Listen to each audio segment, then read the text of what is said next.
안녕하십니까? 여러분, 오늘은 많은 분들이 겪고 계시는 무릎 건강에 대해 깊이 있는 이야기를 나눠보겠습니다. 나이가 들면서 무릎이 아픈 건 당연하다고 생각하시기 쉽지만 실제로는 그렇지 않습니다. 어떤 분들은 여든이 넘어도 계단을 걷더니 오르내리시고 또 어떤 분들은 예순도 안 되어 화장실 가는 것조차 힘들어 하시는데요. 이렇게 차이가 나는 이유는 단순히 나이가 아니라 생활 습관과 관리 방법 때문입니다.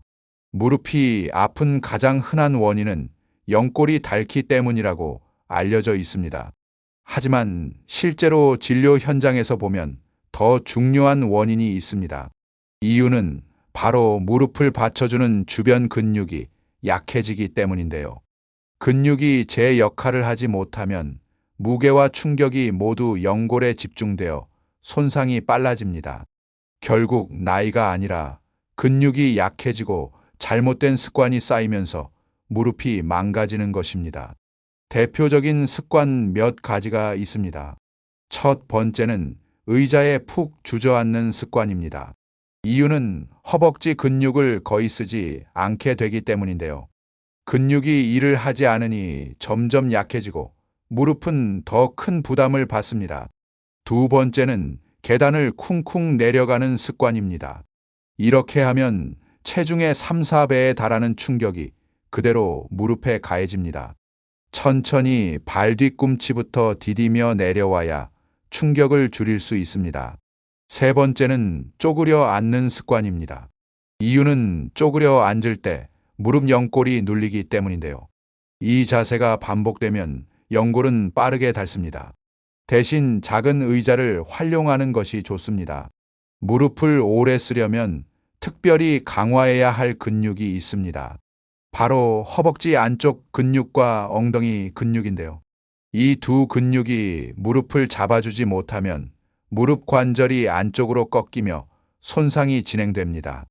덴마크에서 70세 이상 어르신을 10년 동안 추적 조사했는데 엉덩이 근육이 강한 분들은 무릎 관절염에 걸릴 확률이 절반 이상 낮았다고 합니다. 그래서 추천드리는 운동이 있습니다. 첫 번째는 벽에 등을 붙이고 앉았다 일어나기를 반복하는 운동입니다.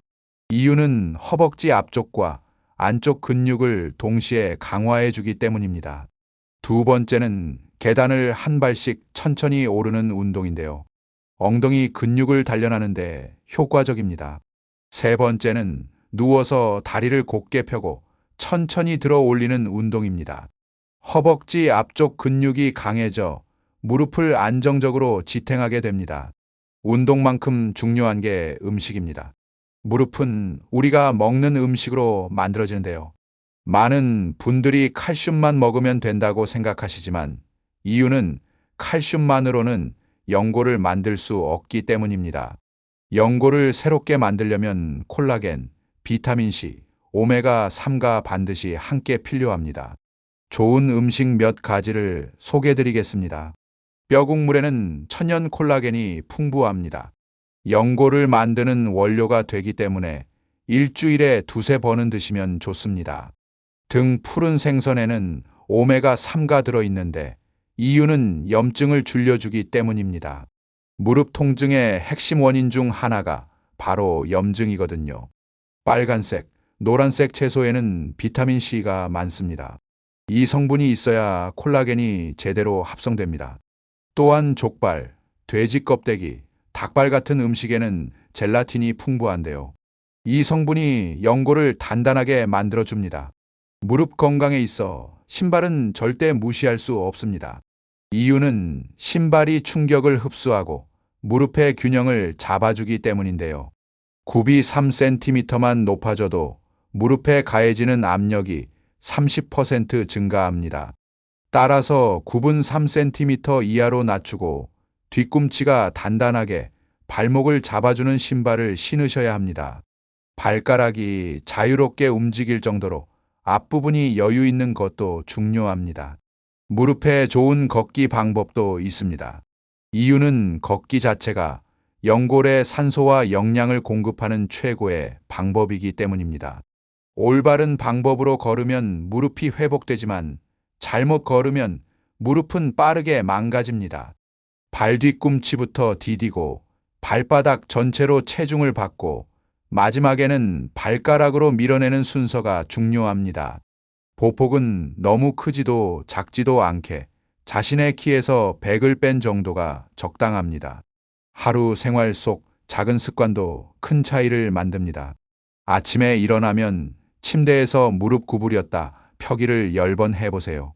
낮에는 1시간에 한 번씩 자리에서 일어나 다리를 움직여 주세요. 저녁에는 30분 정도 산책을 하시고 자기 전에는 다리를 심장보다 높게 두고 쉬시면 붓기가 빠집니다.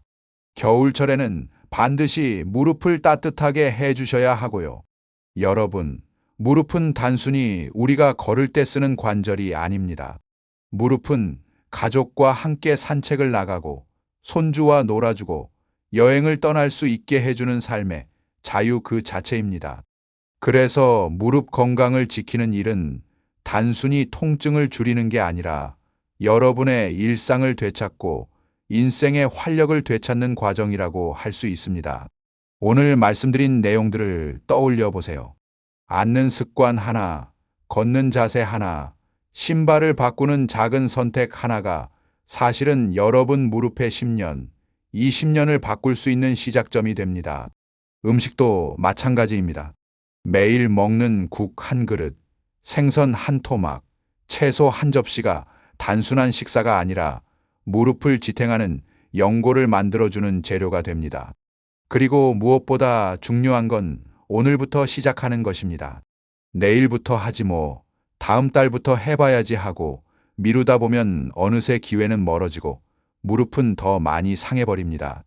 작은 습관을 바꾸는 일이야말로 가장 확실하고 가장 효과적인 치료라는 점을 꼭 기억하시길 바랍니다. 혹시 지금 무릎 통증 때문에 걷는 게 두려우신 분도 계실 거예요. 하지만 절대 포기하지 마세요. 무릎은 나이를 탓하지 않습니다. 올바른 관리와 꾸준한 실천이 있다면 누구든 다시 편안하게 걸을 수 있습니다. 무릎이 건강해지면 단순히 통증이 줄어드는 것이 아니라 삶이 달라집니다. 손주와 함께 뛰놀 수 있고, 배우자와 함께 시장을 거닐 수 있고, 친구들과 여행을 떠날 수도 있습니다. 여러분, 오늘 제가 드린 이야기는 단순한 정보가 아니라 여러분 삶을 되찾을 수 있는 기회입니다. 무릎은 우리가 세상을 만나는 창문과도 같습니다.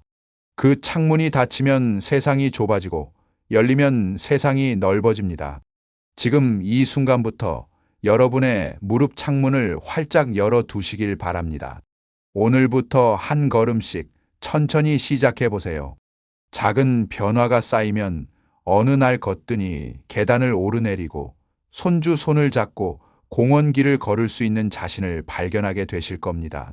여러분의 무릎은 아직 충분히 건강할 수 있고 여러분의 삶은 더 즐겁고 활기차게 바뀔 수 있습니다. 여러분, 오늘 이 시간을 끝까지 함께 해주셔서 진심으로 감사드립니다. 여러분의 무릎과 삶이 100살까지 튼튼하고 당당하기를, 그리고 다시 웃음과 자신감을 되찾으시기를 진심으로 바랍니다. 이 영상이 도움이 되셨다면 구독과 좋아요 한 번씩 부탁드립니다. 시청해 주셔서 감사합니다.